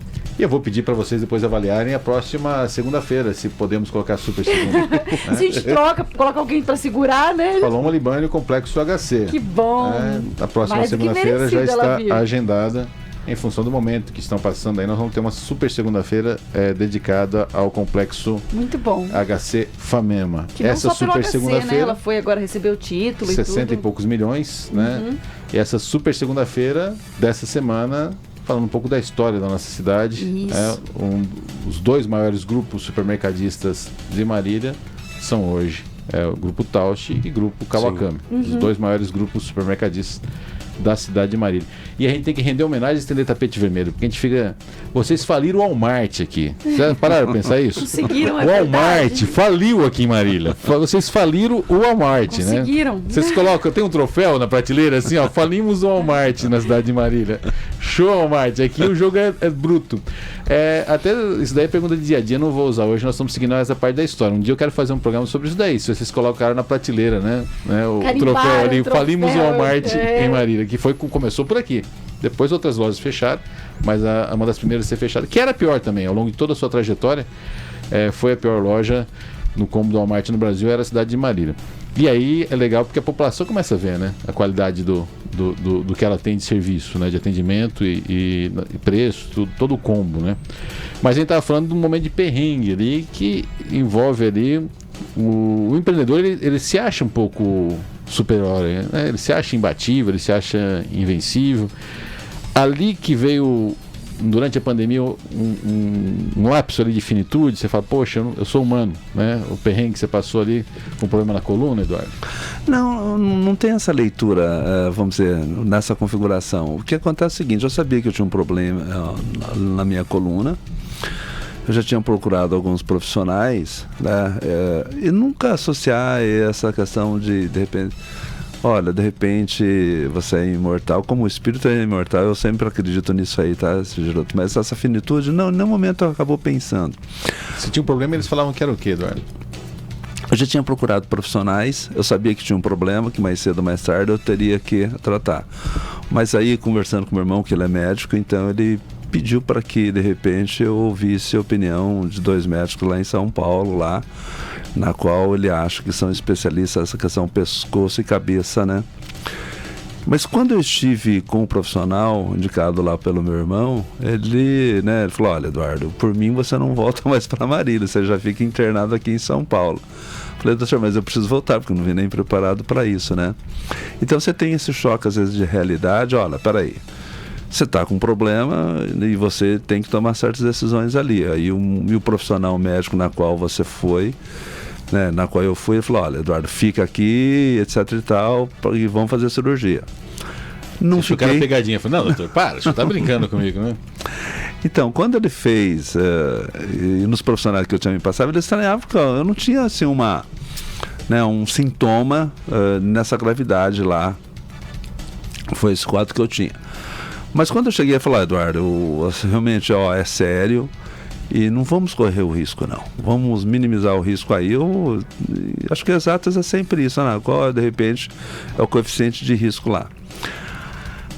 Com esse diagnóstico, eu voltei para Marília e preparando para que na semana seguinte você estava naquele período pandêmico, né? E o hospital também, né? Os hospitais acabando sempre se preparando essa questão pandêmica. Exatamente. Nesse período, né? Inclusive, quando eu fui me internar, o hospital, olha, não vai poder receber visitas, justamente essa questão pandêmica. Caramba! Estava convivendo, né? Tinha tudo isso aí, todo o protocolo, né? Tanto eu quanto a minha esposa que ia me acompanhar, o teste de Covid, etc e tal, antes, mas ela pôde acompanhar. Não, ela acompanhou, mas também, todo esse acompanhamento dos testes. Ela de enfermeira. Colocaram ela no RH do hospital para ela poder... Mas você sabe que é importante a gente ter esse nível de consciência, como você colocou, Giroto, olha, ninguém vai ficar para semente, né, Giroto? Todo mundo vem e retornará, né, Giroto? Mas não é. E na minha também não é diferente. Mas olha, em nenhum momento eu fiquei com essa preocupação, olha, se eu morrer, realmente não ia, de novo, olha, deixa na mão do pai, né? E deixa lá e o que tiver que ser, né, Giroto? Mas graças a Deus foi bem sucedido. É que depois que eu submeti a cirurgia, eu tive uma sequência ali, né, de não consequência da cirurgia, mas eu tive muitas dores na questão do ciático ali, Giroto. De verdade, eu não passei por alguns especialistas aí que me auxiliaram muito, fisioterapeuta que eu tenho muito carinho lá, Caiara, tem o Davi, né, que é osteopata, que também auxiliou bastante ali, etc e tal. Olha, passei na mão de alguns profissionais que me auxiliaram muito nesse tratamento. Não foi da cirurgia ou pode ter sido? Você não forçava ali o corpo? Porque o corpo faz a compensação. Aí existe isso sim, Giroto. Eu não sei te falar, só sei que, de repente, a mim estava destinado também a passar os perrengues da vida ali, né, Giroto? E foi bem no meio ali da pandemia isso daí? Foi. Inclusive, em 2020, eu tinha comprado algumas unidades lá, de loja lá em São José do Rio Preto. Lá já nisso. Vamos chegar nisso. O médico ali, é claro, agora a gente fala porque está tudo ok, está zerado, né? Já foi revisado aí para os próximos 500 mil quilômetros, né? Mas o médico falou literalmente, fala assim, olha, você tem risco à sua vida. Sim, e você ficar paraplégico. Isso, falou isso. Paraplégico ou tetra? Tetraplégico. No mínimo você tem um risco de você ficar tetraplégico aqui, ó. Qualquer coisinha acontecer, você vai ficar tetraplégico, podendo ficar... Bomba relógio dentro da sua coluna. Foi bem assim mesmo. É bom que eles são suaves, né? Eles falam assim, né? Dá um passo pra frente, né? Esse pragmatismo dele, né? Eu acho que é muito importante. Eu porque gosto, não é exatamente. Te dá uma noção real da situação. Porque não é você, né? Não, mas você é uma ouvindo. real situação, porque numa dessa ele abusa, e aí, ninguém me avisou. Ele tendo consciência, é difícil, mas ele seguiu o protocolo e tá aqui com a Eu não ia gente nem hoje. respirar direito, eu já ia respirar devagar, se ele faz isso pra mim. Né? Falou assim, ó, respirar Eu eu posso. gosto dessa Né? exatidão também. E aí você tava comentando, um momento que era um momento ali muito estratégico pro grupo de vocês. Vocês estavam desembarcando numa grande cidade que era Tínhamos. Rio Preto, né? Isso. Aí foi a hora de falar assim, ó, sou humano, vou puxar o freio de mão. Então, o que aconteceu foi bem isso. Nós tínhamos começado todo o processo lá em Rio Preto, lá em 2020. Em 2021, com toda esse... Já 2020 já vinha tendo, né, alguns sinais ali nessa questão da minha cervical. Em 2021, eu me submeti no começo do ano lá à cirurgia. Durante todo o ano de 2021, para você ter uma ideia, eu consegui ir 2 vezes na cidade de Rio Preto. Na última vez que eu já tinha ido lá pós-cirurgia, foi muito difícil conseguir retornar, Giroto.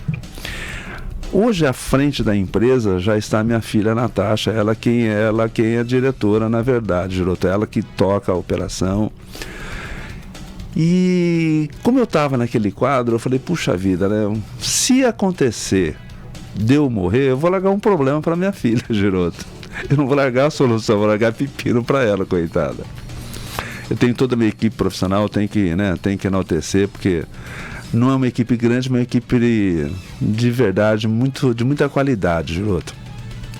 Aí eu falei, olha, não vou arriscar deixando um possível problema adicional. E estava indo legal, Eduardo? Tava, graças a Deus. Tinha uma das unidades que não estava tão bem, mas as duas iam muito bem. Mas olha só como que eu digo que as coisas acontecem, Giroto. Tem uma das lojas lá que um imóvel foi a leilão e nós tentamos comprar esse imóvel lá, tá certo? Nos embatemos lá no embate lá no leilão. E você sabe o que é leilão? O leilão vai ser o maior lance lá. Eu não consegui comprar e quem comprou foi um empresário, né, de outra cidade, um grande investidor lá. E aí, lógico, eu aposto que ele comprou, você acaba criando, né, um relacionamento lá. E essa questão de empatia, de amizade que acaba criando em cima de um negócio lá. E na época ele me procurou e falou, Eduardo, tem uma empresa lá que, né, ele queria, de repente, que eu despejasse você para alugar para ele pagando o dobro. Para mim isso é bom, Eduardo.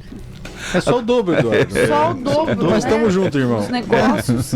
Essa conversa começou desse jeito, assim, entendeu, Giroto? Ele falou, Eduardo, será que não pode ser uma boa oportunidade? Então, caminhou nesse sentido, as coisas foram acontecendo de tal forma que... Falei, tá bom, vai, então vamos ver uma proposta. Aí fizeram uma proposta. Eu acabei vendendo, mas o que fez eu tomar assim, uma decisão de permitir foi essa dificuldade minha física, tá certo? E aquilo que eu poderia deixar um problema maior se acontecesse o pior, e aí ter que largar um presente grego, principalmente capitaneado pela minha filha. Então foi essas decisões. Você falar, olha, se fosse hoje, não sei, hoje poderia talvez ter sido diferente, tá? Mas na época foi a melhor decisão e Deus abençoe, que não faz mais parte, mas toda a equipe lá... Quer dizer, ele comprou por X, vendeu por X ao cubo, né, em alguns meses, e falou assim, mas eu só fiz isso porque eu não queria deixar... Eu ia fazer uma cirurgia delicada, não queria deixar... Você vê como que é? Eu ia pegar pelo dinheiro mesmo. Falei assim, opa, dá o triplo aqui, então beleza. Eu tenho que, olha, sabe que eu reverencio muito a profissional como a doutora Daniela. Ela é sensacional pessoalmente, né, em termos de pessoa, em termos de qualificação técnica, profissional, uma grande profissional. Tem que render também homenagem, graças ali ao Dr. Otávio Custódio também, que sensacional, porque olha, nós saímos de lá, nós vendemos unidade, nós acertamos monetariamente todos os colaboradores ali, todos, tudo certinho ali, entendeu, Júlio? Tributariamente, todo o pessoal. E tive enorme auxílio, como eu estou falando, Daniela, o Dr. Otávio, o Paulo, que é da consultoria da CIEM, olha, mais a nossa equipe, né? Nossa equipe de RH, nossa equipe, departamento pessoal, nossa equipe comercial. Olha, é aquilo que eu falo, por isso que é importante, nada acontece por acaso, e se você não tiver uma equipe, você não faz, andorinha solitária não faz verão. Então o que eu digo é o seguinte, a importância de você ter equipe, Giroto, né? E você ter relacionamento, ter parceria com pessoas de bem, de extrema qualificação. É o que eu tenho, graças a Deus. Então tem que enaltecer isso aí, viu, Giroto? E aí a gente chega à fase atual agora, já está revisado, né? Os 500 mil quilômetros já está bem encaminhado, você falou a transição aí para a terceira geração, né? Mas o Eduardo fica onde? No setor de expansão? Onde que fica o Eduardo nessa fase? Eu ainda faço... eu continuo trabalhando, né, menos, mas quem hoje está liderando a empresa já é a minha filha, a Natasha lá. Então, talvez seja até sua última entrevista aqui, porque a partir de agora não vamos focar na então, Natasha. eu tenho que ir com quem interessa mais. Já entendemos o recado, né, Giroto? Vamos focar a caneta tá na mão da Natasha, não, aqui a gente vai puxar o saco de quem tá com a caneta na mão, que é a Natasha. Eu acho que a gente está justamente num processo de investimento, cada vez mais essa questão da inteligência, né? Essa questão sistêmica, cada vez mais de investir para que você tenha, né, digitalmente a melhor informação para que você tome as melhores decisões. Então, estamos focando muito nesse trabalho lá, Giroto, né, de uma forma bem intensa. E a gente está num processo, e aí principalmente a questão da minha filha, né, no processo de preparar, né, os líderes que comporão ela, o Bruno, né, meu filho, mais a equipe profissional que eu tenho ali. Olha, quem a gente está definindo justamente essa transição. Graças a gente tem uma estabilidade razoável, muito boa como empresa. Para que você possa dar certos passos, é importante você se preparar tecnicamente. E tecnicamente depende muito dessa questão de pessoas, quem que vai fazer o quê, tá certo? Você preparar bem as pessoas e essa questão tecnológica. Então, estão focando muito nesse aspecto, Giroto. Tá, se a gente resolver só... né, a gente pode inaugurar mais uma, mais duas, 3 lojas. Graças a Deus nós temos condições econômicas para isso.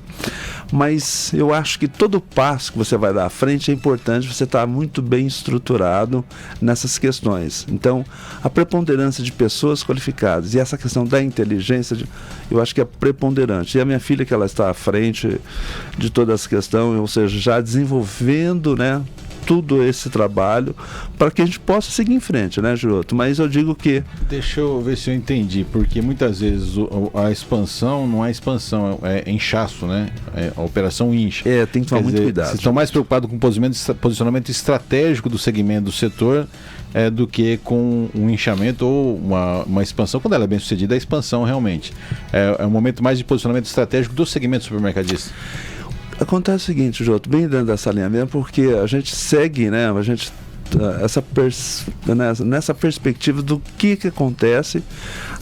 Sabe, a gente tem uma leitura, Giroto, de que as lojas físicas sempre vão continuar, tá certo?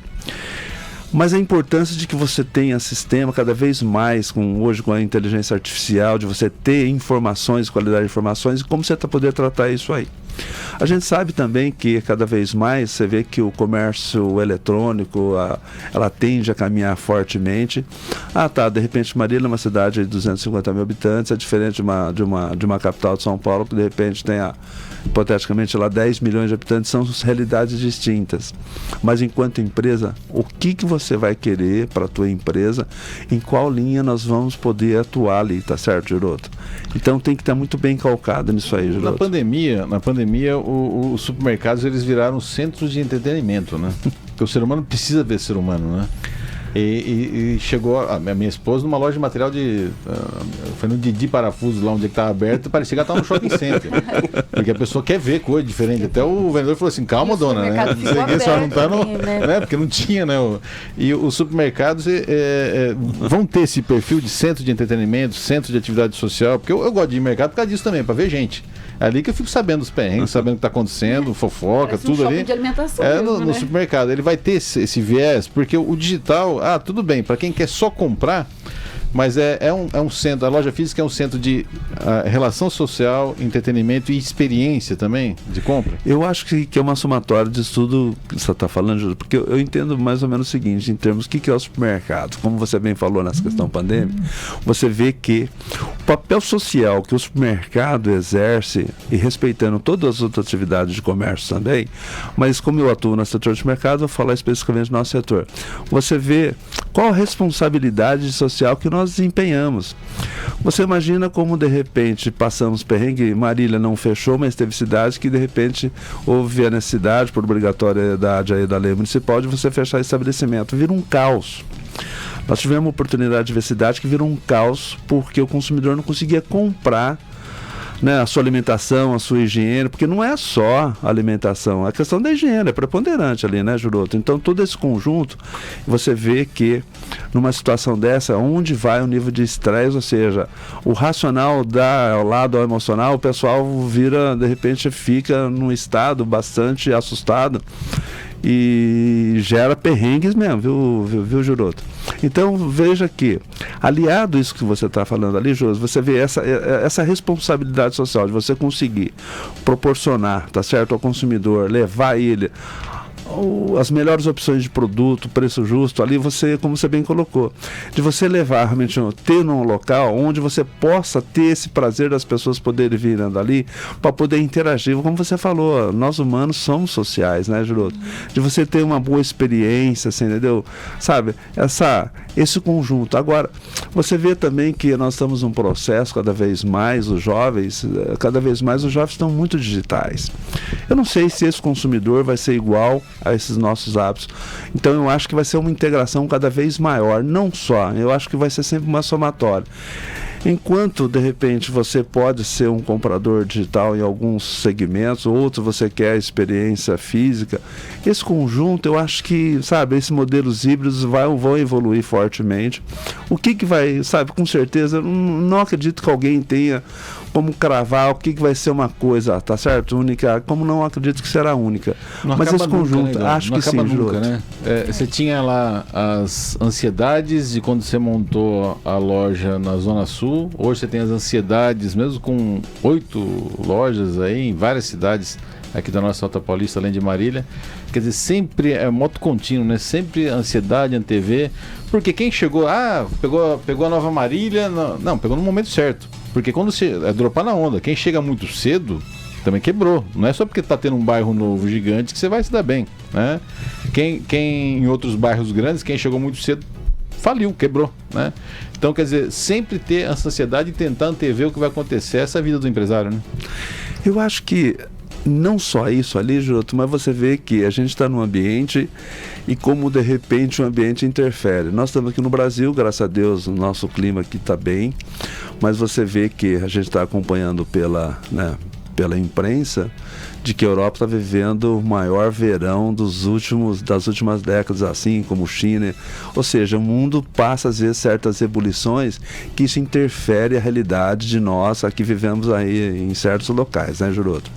Eu acho que nesse conjunto, a somatória disso tudo faz com que você tenha que tomar certas decisões e as precauções, como nós estamos, por exemplo, convivendo, vamos falar preternamente, 2020 e 2021, numa época pandêmica. Quem que imaginava no passado recente que a gente ia ter o mundo inteiro passando por uma crise dessa magnitude? Nós convivíamos aqui no Brasil, vou falar essa questão financeira. Nós tínhamos uma Selic a 2%, uma Selic hoje que está 13,75%, que pode ir talvez a 14%. Então você vê que, de repente, uma família que de repente contaria uma dívida, possível variação, de repente, né, de índice. Empresas, os finames. Exatamente, então, se você vê como de repente o pessoal pode ser pego numa situação e ela ficar assim, né, totalmente passivo, e às vezes o pessoal faz um planejamento galgado com, de repente, com uma certa imprecisão e fica passivo, né? Como eu queria estar nesse calor da Europa, viu? Como eu queria estar passando esse perrengue lá na Europa, viu? Se me permite uma Sem contar a guerra ainda. Sei que nós já estamos aqui quase para terminar já o Jornal da Pan, mas o quadro permite, né? Estamos falando da história, né? Uma história aqui de sucesso do Eduardo Kawakami. E eu pergunto para o senhor, dentro da sua trajetória, desde lá do início, que começou ali com a necessidade do apoio à família, a estratégia, em que momento o senhor consegue olhar e falar, poxa, minha família tem um legado? Estou deixando uma herança para os meus filhos, estou levando o nome dos meus pais. Que momento isso acontece na sua vida?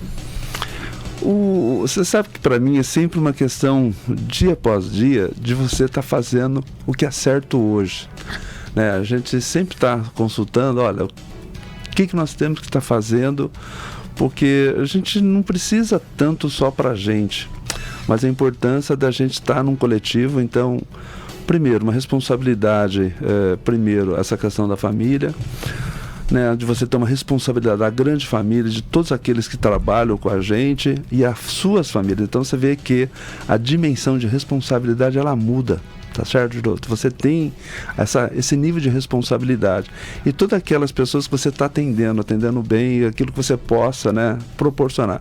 Então eu entendo, pegando a questão do evangelho lá, a questão dos tostões, porque não é nosso, nada é nosso, tá certo, Giroto?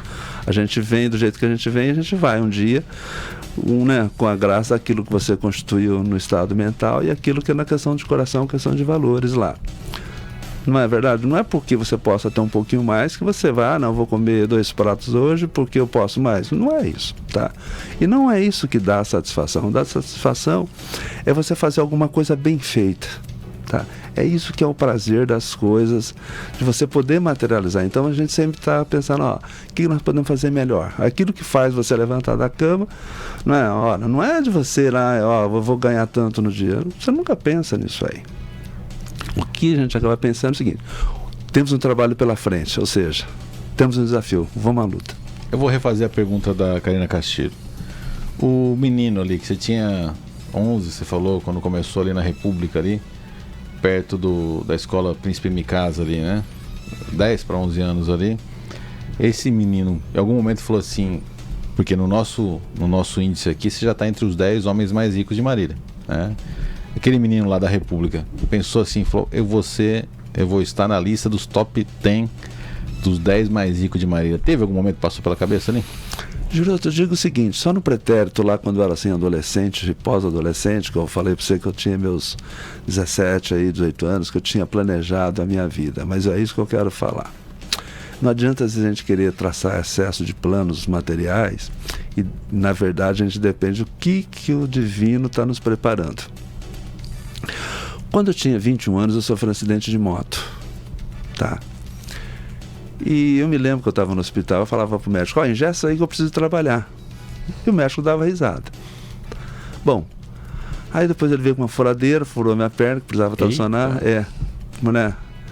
Graças a Deus deu tudo certo, mas quando eu saí do hospital, meu irmão caçula, o Roberto, que é uma grande pessoa, ele falou o seguinte, que eu não fui te visitar, mas você estava bem acompanhado. E você precisava sofrer um acidente. Você vê meu irmão caçula, né? Fiquei pensando. Então você vê a necessidade, né, de como a gente tem a oportunidade de espiritualizar e a gente ter essas outras buscas ali, não é verdade, Giroto? Então, é importante, lógico que é importante, trabalho é importante, mas é importante da gente render graças, tá certo? E a gente por mais que você esteja buscando, nós sabemos que depende do divino, olha, o que ele determina. De repente não é só uma vontade da gente, é igual a vida da gente. Nós estamos aqui hoje, graças a Deus. Amanhã pode acontecer coisas, nós podemos adoecer, que não depende da gente. Lógico que tem toda uma questão da escolha de vida, tá certo? Que de repente pode culminar. Mas tem coisas que faz parte, ou seja... Então, penso eu, Giroto, de verdade, eu não penso isso. O que eu penso é o seguinte, vamos fazer bem feito, deixa na mão de Deus lá. Se tiver que ser, você entendeu? Então, a gente está de consciência tranquila. O que eu penso hoje, Giroto, eu não sei se é a idade que vai chegando, tá certo? Mas o que eu penso cada vez mais sobre essa questão do legado é o seguinte. Eu tenho 4 netos, tá? Sabe, e quando eu olho bem no olho das minhas netas, do meu neto, é bem isso aí, eu vejo o quanto que eles confiam em você, daquilo ser verdadeiro, entendeu, Giroto? Sabe? Então, de você pregar certas questões ali, de você ter essa convivência e saber que é aquilo que você está falando, aquilo que é a questão da disseminação do amor, aquilo que você está podendo pregar, o que é melhor, não só, né? Mas de você ter convivência, mas de você ter o respeito, de você ter essa, justamente, fidelidade. E quando eu falo isso, não é fidelidade só com aqueles que você é mais próximo, que vocês amam pela intensidade, igual estou falando dos meus netos. Mas toda a equipe de trabalho, Jô, de você olhar no olho e eles confiar em você, porque ele também está dedicando. Então não é só a questão do pão de cada dia que ele está trabalhando por causa do salário lá. Tem pessoas que talvez não tenham ainda uma evolução, talvez não tenham entendimento. Mas a grande parte que vai fazendo a parte da elite, eles têm entendimento, Giroto. Então, não é só uma questão material, não é. Eu acho que é isso que é o grande barato da vida, sabe? Da gente ter oportunidade, da gente fazer sempre algo a mais e vão fazer as coisas bem feitas, que realmente você fique satisfeito. Mas não é só você, não é uma andorinha. Olha, qual conjunto de pessoas estão com você, da tua família, mais a grande família, e como que isso propaga. Então eu penso que é uma propagação do bem. Super segunda-feira, nesta terça-feira, com Eduardo Cavacami, que acho que o maior é o silêncio aqui. Né? Quando o padeiro elogia o pão, quando o sorveteiro fala, oi, esse sorvete ficou bom, é porque né, o silêncio aqui mostra isso. Muito obrigado, Eduardo, por estar com a gente nesta terça-feira de super segunda-feira. A gente sabia que ia ser um episódio especial, por isso que até que a gente fez essa concessão única, hein? Única, verdade. Da super segunda ser numa terça-feira. Eu tenho aqui algumas demandas, o seu Antônio Augusto Rosa, um restaurante aí na BR, nós vamos levantar essa questão. Amanhã a gente traz aqui para o Jornal da Pan, até em função do horário que nós estamos, 9 horas e 26 minutos. Eduardo, muito obrigado, hein? Dedicar uma parte do seu tempo para estar com a gente aqui, com os ouvintes da Jovem Pan. Eu vou tentar seguir um pouco disso daí, viu? Vou tentar, mas eu acho que amanhã já esqueceu tudo, viu? A gente volta pro nosso batidão normal aqui. Ai, não, tem que voltar normal. Eu acho que até amanhã eu garanto. A partir de amanhã eu já não sei se eu não volto tudo pro moto contínuo aqui, né? Mas muito obrigado pela entrevista, pela participação no Jornal da Pan desta terça-feira de super segunda. Juro, eu que fico envaidecido de estar aqui com vocês. Obrigado pelo espaço, obrigado pelo convite. Obrigado por poder estar conversando aí com todos os seus ouvintes aí, a sua plateia maravilhosa. Karina, Wagner, obrigado aí pela companhia. Nós que agradecemos. Fuja da ignorância, criatura. Termina aqui a edição 4182 do Jornal da Pan. Que você tenha um ótimo dia. Obrigada pela sua audiência e até amanhã. Bom dia, até amanhã. Você ouviu o